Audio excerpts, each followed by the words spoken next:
कल की पुराण और गरुड़ पुराण में ऐसी बातें लिखी गई हैं जो आपके रोंगटे खड़े कर सकती हैं। कलयुग के अंत की दृष्टि केवल कल्पना करने से ही मनुष्य का मन भय और आश्चर्य से भर सकता है।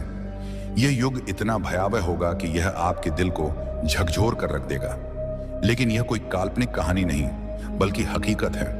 इन पवित्र ग्रंथों में लिखी गई बातें हमें आने वाले समय की भयंकर सच्चाई से अवगत कराती हैं। आज हम इन्हीं के बारे में विस्तार से जानेंगे और आपको बताएंगे। हमारा निवेदन है कि इस जानकारी को अंत तक पढ़ें और हमारे साथ बने रहें। कलयुग के अंत की कहानी को जानने से पहले आइए कुछ उन पहलुओं को समझते हैं जो सृष्टि के इस चक्र को समझने में महत्वपूर्ण हैं। सबसे पहले हम उस कहानी को जानेंगे जो इन ग्रंथों में वर्णित है। इसके बाद हम आपको वे सभी मनोरंजक और भयावह दृश्य बताएंगे जो कलयुग के अंत में घटित होंगे। तो हमारे साथ बने रहें, क्योंकि यह यात्रा न केवल ज्ञानवर्धक होगी बल्कि आपको गहराई से सोचने पर भी मजबूर करेगी।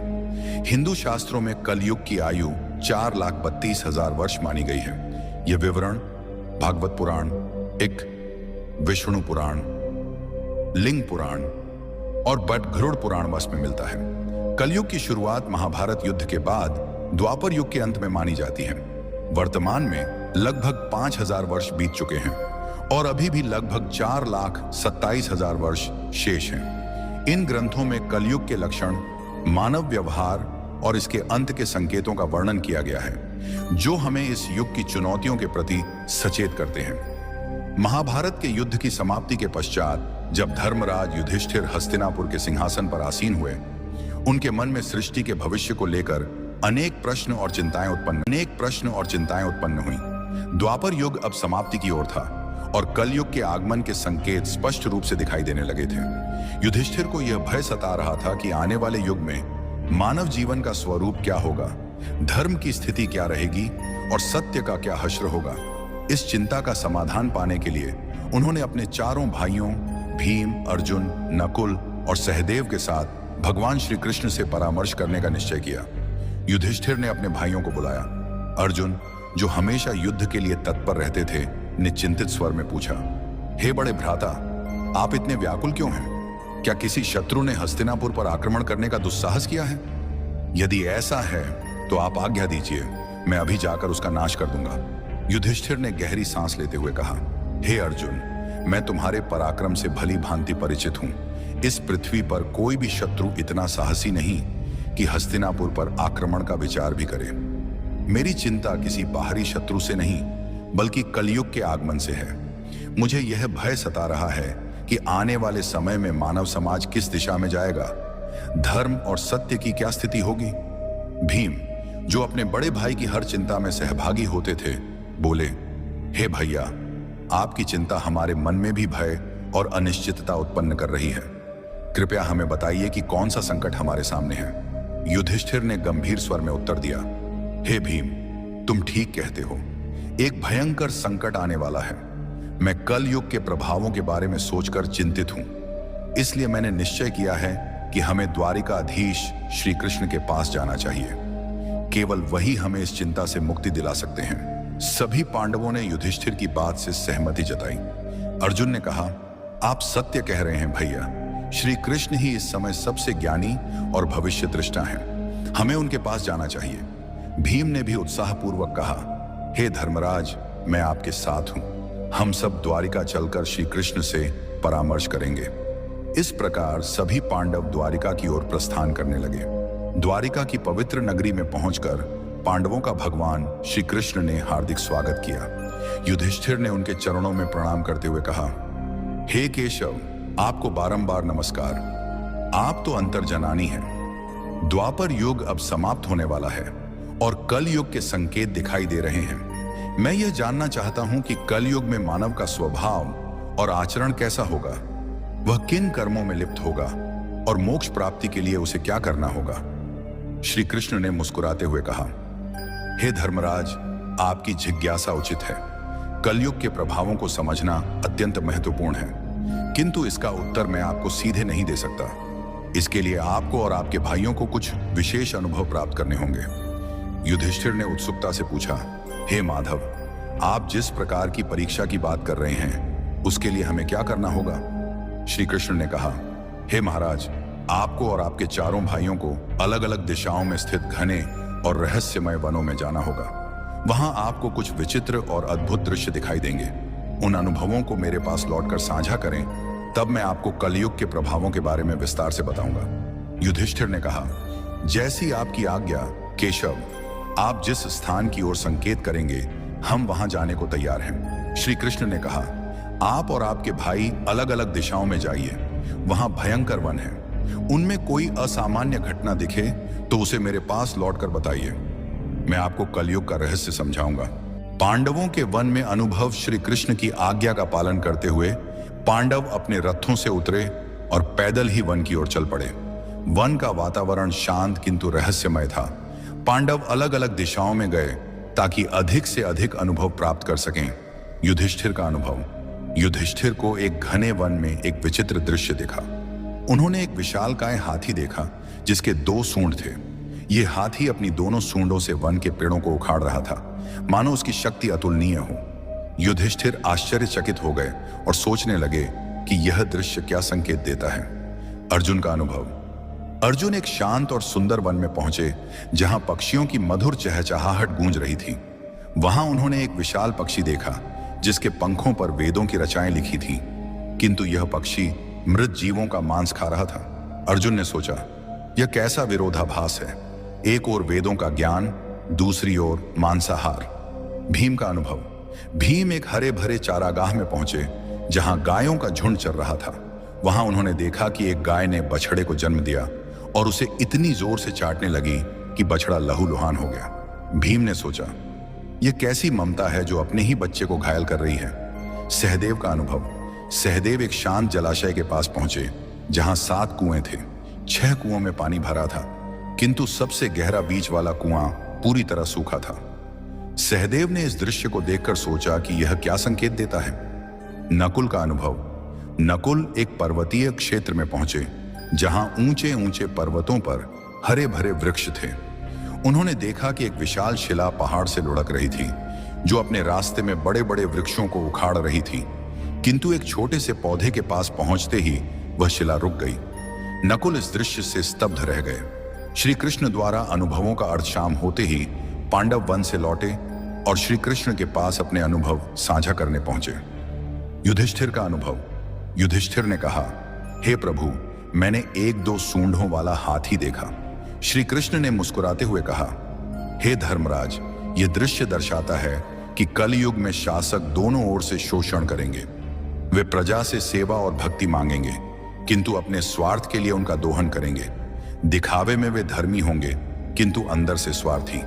अर्जुन का अनुभव। अर्जुन ने बताया, प्रभु, मैंने एक पक्षी देखा जिसके पंखों पर वेदों की रचाएं थीं, किंतु वह मांस खा रहा था। श्री कृष्ण ने कहा, हे अर्जुन, कलयुग में विद्वान और पंडित कहलाने वाले लोग ज्ञान तो रखेंगे, किंतु उनका हृदय पवित्र नहीं होगा। वे धर्म और वेदों का उपयोग केवल धन कमाने के लिए करेंगे। भीम का अनुभव। भीम ने कहा, प्रभु, मैंने एक गाय को अपने बछड़े को इतना चाटते देखा कि वह घायल हो गया। श्री कृष्ण ने उत्तर दिया, हे भीम, कलयुग में माता पिता का अत्यधिक स्नेह बच्चों को आत्मनिर्भर बनने से रोकेगा। उनकी ममता बच्चों के लिए बाधा बन जाएगी। सहदेव का अनुभव। सहदेव ने बताया, प्रभु, मैंने 7 कुओं में से बीच का सबसे गहरा कुआं सूखा देखा। श्री कृष्ण ने कहा, हे सहदेव, कलयुग में लोग दिखावे में धनवान होंगे, किंतु अपने पड़ोसियों की भूख प्यास की परवाह नहीं करेंगे। स्वार्थ इस युग की पहचान होगा। नकुल का अनुभव। नकुल ने कहा, प्रभु, एक विशाल शिला बड़े बड़े वृक्षों को उखाड़ रही थी, किंतु एक छोटा पौधा उसे रोक देता है। श्री कृष्ण ने कहा, हे नकुल, कलयुग में धन और सत्ता मनुष्य के पतन को नहीं रोक पाएंगे, किंतु भगवान का नाम और सच्ची भक्ति जो एक छोटे पौधे के समान है, उसे बचा सकती है। गरुड़ पुराण में एक प्रसंग में गरुड़ जी ने भगवान विष्णु से प्रश्न किया, हे प्रभु, 4 युगों सतयुग, त्रेता युग, द्वापर युग और कलयुग में कलयुग को सबसे भयावह क्यों माना जाता है? इसके अंत के क्या संकेत होंगे और यह युग कैसे समाप्त होगा? भगवान विष्णु ने उत्तर दिया, हे गरुड़, कलयुग में अधर्म, स्वार्थ और पाप का बोलबाला होगा। इसके अंत के समय कुछ विशेष संकेत प्रकट होंगे जो सृष्टि के विनाश की ओर इशारा करेंगे। आइए इन 5 प्रमुख संकेतों को एक एक करके विस्तार से समझते हैं। 1. मानव आयु का ह्रास। कल युग के अंत में मानव जीवन की आयु अत्यंत कम होकर मात्र 20 वर्ष रह जाएगी।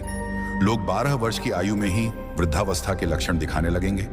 उनके बाल सफेद हो जाएंगे, चेहरों पर झुर्रियां पड़ जाएंगी और शरीर कमजोर व रोगग्रस्त हो जाएगा। यह शारीरिक पतन मानव की जीवन शैली और नैतिकता के ह्रास का परिणाम होगा। लोग अस्वास्थ्यकर भोजन, अनियमित दिनचर्या और तनावग्रस्त जीवन जीने के कारण शारीरिक और मानसिक रूप से कमजोर हो जाएंगे।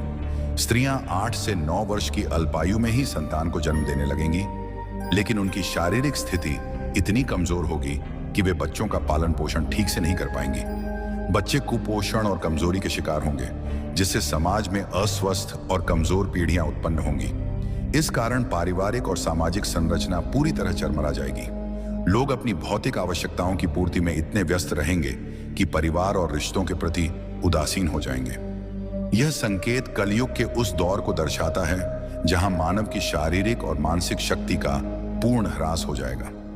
समाज में अव्यवस्था, अशांति और अराजकता का बोलबाला होगा। लोग एक दूसरे के प्रति प्रेम और विश्वास खो देंगे और स्वार्थ ही जीवन का आधार बन जाएगा। यह स्थिति हमें चेतावनी देती है कि शारीरिक और मानसिक स्वास्थ्य को बनाए रखने के लिए संतुलित जीवन शैली और नैतिकता का पालन आवश्यक है।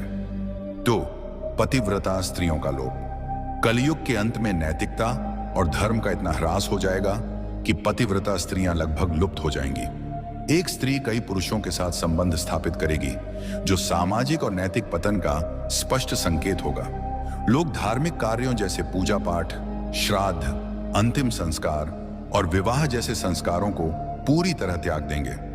जल की कमी के कारण लोग स्नान करना बंद कर देंगे, जिससे शारीरिक और आध्यात्मिक शुद्धता नष्ट हो जाएगी। भोजन में मांसाहार का प्रभुत्व होगा और सात्विक भोजन जैसे फल, सब्जियां और अनाज दुर्लभ हो जाएंगे। लोग चमकीले, तंग और भड़कीले वस्त्र पहनेंगे, जो उनकी भौतिकता और आध्यात्मिकता से दूरी को दर्शाएंगे। समाज में स्वार्थ, लालच और छल कपट का बोलबाला होगा। रिश्तों में विश्वास की कमी हो जाएगी और लोग केवल अपनी सुख सुविधाओं के लिए जिएंगे। यह संकेत समाज में नैतिकता के पतन और रिश्तों के टूटने की स्थिति को दर्शाता है। लोग धर्म और कर्तव्यों से विमुख होकर केवल सांसारिक सुखों की तलाश में रहेंगे। यह स्थिति सामाजिक अविश्वास, अशांति और अनैतिकता को बढ़ावा देगी। गरुड़ पुराण हमें सिखाता है कि धर्म और नैतिकता का पालन ही समाज को स्थिर और सौहार्दपूर्ण बनाए रख सकता है। 3. वृक्षों का फलहीन होना। कलयुग के अंत में प्रकृति का भीषण विनाश होगा। वृक्ष फल और फूल देना बंद कर देंगे और केवल शमी वृक्ष ही जीवित रहेंगे। लोग शाकाहार को पूरी तरह त्याग देंगे और मांसाहार पर निर्भर हो जाएंगे। भोजन तामसिक और रोगकारी होगा, जिससे लोग कम उम्र में ही बीमारियों का शिकार हो जाएंगे। गायों की पूजा बंद हो जाएगी और उन्हें केवल दूध और मांस के लिए पाला जाएगा। यह संकेत प्रकृति के प्रति मानव की लापरवाही और अंधाधुंध दोहन का परिणाम है। वनों की कटाई, पर्यावरण प्रदूषण और प्राकृतिक संसाधनों के दुरुपयोग के कारण प्रकृति का संतुलन बिगड़ जाएगा। वृक्षों का फलहीन होना और प्राकृतिक संसाधनों का ह्रास पर्यावरणीय असंतुलन को और गहरा कर देगा। समाज में भोजन की कमी के कारण लोग भूख और कुपोषण से ग्रस्त होंगे। यह स्थिति हमें पर्यावरण संरक्षण और प्रकृति के प्रति सम्मान की महत्ता सिखाती है। 4. अल्पवृष्टि। कलयुग के अंत में वर्षा अत्यंत कम हो जाएगी। खेतों में अनाज का उत्पादन बंद हो जाएगा और जो थोड़ा बहुत अनाज होगा वह छोटा, रसहीन और पौष्टिकता से रहित होगा। फलों में रस का अभाव हो जाएगा, जिससे लोग भूख और प्यास से तड़पने लगेंगे। केवल बकरियों का दूध ही उपलब्ध होगा, जो प्राकृतिक संसाधनों की कमी को दर्शाता है। यह स्थिति सामाजिक और आर्थिक संकट को और गहरा कर देगी। लोग जीवन की मूलभूत आवश्यकताओं जैसे भोजन और जल के लिए संघर्ष करेंगे। खेती और कृषि कार्य पूरी तरह ठप हो जाएंगे, जिससे समाज में भुखमरी, अशांति और हिंसा बढ़ेगी। यह संकेत पर्यावरणीय विनाश और मानव की लापरवाही का परिणाम है, जो हमें प्रकृति के संरक्षण और संतुलित जीवन की आवश्यकता की याद दिलाता है। कलयुग के अंत का सबसे भयावह संकेत होगा 7 सूर्यों का उदय। भगवान विष्णु सूर्य की किरणों में विराजमान होकर पृथ्वी का सारा जल सोख लेंगे। 7 सूर्यों की तीव्र गर्मी से संपूर्ण सृष्टि जलकर राख हो जाएगी। इसके बाद भगवान विष्णु रुद्र रूप में मेघ उत्पन्न करेंगे, जो 100 वर्षों तक निरंतर भयंकर वर्षा करेंगे। यह वर्षा सृष्टि को जलमग्न कर देगी और संपूर्ण संसार का अंत हो जाएगा। यह प्रलय सृष्टि के चक्र का एक हिस्सा है, जो संहार के बाद नई शुरुआत की ओर ले जाता है। जब पाप और अधर्म अपनी चरम सीमा पर पहुंच जाएंगे, तब सृष्टि का अंत अनिवार्य हो जाएगा। यह संकेत हमें सिखाता है कि सृष्टि का प्रत्येक चक्र एक नई शुरुआत का मार्ग प्रशस्त करता है, और धर्म का पालन ही हमें इस चक्र में सकारात्मक योगदान देने के लिए प्रेरित करता है। भगवान विष्णु ने गरुड़ जी से कहा, यह विनाश केवल अंत नहीं, बल्कि एक नई सृष्टि की शुरुआत है। जब यह सृष्टि नष्ट हो जाएगी, तब परमात्मा अपनी इच्छा से एक नई, शुद्ध और पवित्र सृष्टि की रचना करेंगे। इस नई सृष्टि में धर्म, सत्य और आध्यात्मिकता का पुनरुत्थान होगा। केवल वे जीव इस नई सृष्टि में स्थान पाएंगे जिन्होंने धर्म और सत्य का पालन किया होगा। यह संदेश हमें प्रेरित करता है कि कठिन परिस्थितियों में भी सच्चाई और धर्म का मार्ग अपनाकर हम अपने जीवन को सार्थक बना सकते हैं।